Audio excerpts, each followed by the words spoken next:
சொந்தமாக YouTube channel நடத்த வேண்டுமா? நீங்களும் பிரபல ஆங்கர் ஆக வேண்டுமா? உடனே சேருங்கள் Pandey school of journalism. Contact 7388824242. Operation Sindoor மூலம் பாகிஸ்தான் மற்றும் பாகிஸ்தான் ஆக்கிரமிப்பு காஷ்மீரில் உள்ள 9 பயங்கரவாத முகாம்களை இந்திய ராணுவம் மே 7ஆம் தேதி தாக்கி அழித்தது. இதற்கு பதில் தாக்குதலாக எல்லையை ஒட்டிய பொதுமக்களின் குடியிருப்புகள், மத வழிபாட்டு தளங்கள் மீது பாகிஸ்தான் ராணுவம் தாக்குதலை தொடங்கியது. இந்தியா அதனை முறியடித்தது. இது தொடர்பாக பேட்டியளித்த இந்திய ராணுவத்தின் மூத்த அதிகாரி, போர் நிறுத்தத்தை மீறிய பாகிஸ்தானின் இந்த தாக்குதலுக்கு மும்மடங்கு அதிகமாக பதிலளித்தோம்.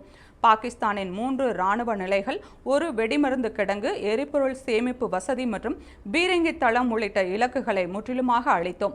நமது பதிலடி எதிர்பார்ப்புக்கு மிகவும் பேரழிவை ஏற்படுத்தியுள்ளது. தாக்குதலில் சேதமடைந்த உட்கட்டமைப்புகளை மீண்டும் கட்டியெழுப்ப அவர்களுக்கு குறைந்தபட்சம் 8 முதல் 12 மாதங்கள் வரை ஆகும் என்று தெரிவித்தார்.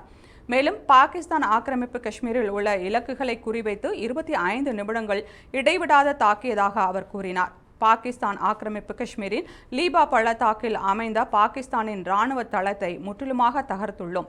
தகர்க்கப்பட்ட இராணுவ தளத்தின் மறு கட்டமைப்பிற்கு குறைந்தது 8 மாதங்கள் ஆகும் என்றும் அதிகாரிகள் மதிப்பிட்டுள்ளனர்.